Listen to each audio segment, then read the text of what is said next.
বৰপেটাৰ বৃহত্তৰ ভক্তৰদবা অঞ্চলবাসীৰ বাবে ভাল খবৰ। আল্ট্ৰাছাউণ্ড কৰিবৰ বাবে এতিয়া আৰু বৰপেটা বা অন্য চহৰলৈ যাব নালাগে। কম খৰচতে ডিজিটেল আল্ট্ৰাছাউণ্ড কৰিব পাৰিব ভক্তৰদবাৰ গোসাই বজাৰত। বৰপেটা জিলাৰ ভক্তৰদবা বজাৰৰ কালদিয়া নদীৰ পূব পাৰৰ গোসাই বজাৰত দেওবাৰে বাবা পলিক্লিনিক এণ্ড ভেনাছ হস্পিটেল আনুষ্ঠানিকভাৱে উদ্বোধন কৰা হয়। নতুনকৈ মুকলি হোৱা এই বাবা পলিক্লিনিক এণ্ড ভেনাছ হস্পিটেলত কম মূল্যত গ্ৰাহকে আল্ট্ৰাছাউণ্ড আৰু এক্স-ৰে কৰিব পাৰিব আৰু বহিৰাজ্যৰ চিকিৎসকৰ পৰামৰ্শ গ্ৰহণ কৰিব পাৰিব। তেজৰ বিভিন্ন পৰীক্ষাৰ সমান্তৰালকে প্ৰয়োজনীয় ঔষধ পোৱা যাব বুলি জানিবলৈ দিয়ে বাবা পলিক্লিনিক এণ্ড ভেনাছ হস্পিটেল কৰ্তৃপক্ষই। প্ৰথমে মই অঞ্চলৰ সমূহ ৰাইজক মোৰ অন্তৰস্থলীৰ পৰা শ্ৰদ্ধা নিবেদিছোঁ। সাংবাদিক বন্ধুসকলক মোৰ আন্তৰিক ধন্যবাদ জ্ঞাপন কৰিছোঁ। আজি ভক্তৰদবা অঞ্চলৰ কাৰণে এটা সুখবৰ কঢ়িয়াই আনিছে যে বহুদিনীয়া অভাৱ আমাৰ এই অঞ্চলত আছিল। যদিও ভক্তৰদবা আদৰ্শ চিকিৎসালয় আছে, তাত পৰ্যাপ্ত পৰিমাণৰ যন্ত্ৰপাতি নথকাৰ কাৰণে বহুতো পৰীক্ষা নিৰীক্ষা আমাৰ এই অঞ্চলৰ হতাশয় দুখীয়া ৰাইজে কৰিব পৰা সম্ভৱ নাছিলে। কিন্তু ভক্তৰদবাৰ কাষতেই আজি নবী বজাৰত বাবা ক্লিনিক নামৰ এটা লেবৰেটৰী ইয়াত আজি উদ্বোধন কৰা হ'ল। ইয়াত এক্স-ৰে, আল্ট্ৰাছাউণ্ড সকলো প্ৰকাৰৰ তেজৰ পৰীক্ষাৰ কাৰণে সুবিধা থাকিব।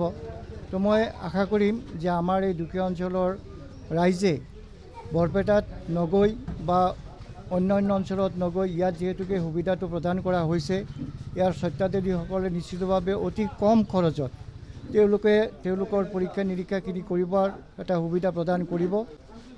এই মুকলি কৰা হিচাপে আমাৰ এই দুখীয়া অঞ্চলৰ হকে বহুত উপকৃত কাম এটা হ'ল। কিয়নো আমি এই গাঁওবাসী মানুহবিলাকে, এই অঞ্চলৰ মানুহবিলাকে কিবা টেষ্ট কৰিবলৈ হ'লে বা আল্ট্ৰাছাউণ্ড কৰিবলৈ হ'লে বৰপেটা পাঠশালা, বৰপেটা ৰোড আদি ঠাইত আমি ভাড়া ভৰি বহুত খৰচ বিনিময় কৰি যাব লগা হ'লহেঁতেন। আজি আমাৰ এই বাবা ক্লিনিক চেণ্টাৰে সুচিকিৎসক আৰু ইয়াৰ লগে লগে আমাৰ মাজত তেজ পৰীক্ষা কৰাৰ পৰা শৌচ, প্ৰেচাব আদি পৰীক্ষা কৰা হ'ব, ডায়েবেটিছ পৰীক্ষা কৰা হয়। আৰু এটা সুখবৰ, আল্ট্ৰাছাউণ্ড আমি আজি এই ভক্তৰদবাত কৰিব পৰা হৈ আছোঁ। ইয়াতে আহিলে আমি সকলো ৰাইজক এইখিনি আমি সদৰে জনাব বিচাৰিছোঁ যে বৰপেটা পাঠশালা বা বৰপেটা ৰোডত যেনেকুৱা ৰেটত তাৰমানে যিটো প্ৰাইজত কাম কৰা হয়, তাতকৈ আমাৰ ইয়াত দুখীয়া অঞ্চল হিচাপে নিশ্চিতভাৱে আমাৰ মালিক আমাৰ নজৰুল ইছলাম, এওঁৰ দেউতাকৰ নাম নুৰ ইছলাম আছিলে।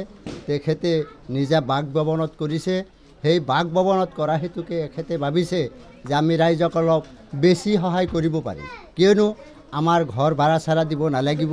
যিখিনি পইচা ভৰি আমি আঁতৰত যাই কৰিব লাগে, দূৰত গৈ কৰিব লাগে, আমাৰ ঘৰখনত কৰিলে আমি এই দুখীয়া অঞ্চলৰ দুখীয়া ৰাইজখিনিক বা ৰোগীবিলাকক আমি কিবা এটা পইচা ছেভ দি আল্ট্ৰাছাউণ্ডৰ পৰা বহু পৰীক্ষাখিনি আমি কৰিব পাৰিম।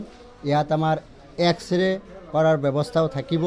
সেয়েহে সদাশয় এই অঞ্চলৰ ৰাইজক আমি এই বাবা ক্লিনিকত আহি এই সেৱাবোৰ গ্ৰহণ কৰাৰ বাবে আমি আহ্বান জনাইছোঁ।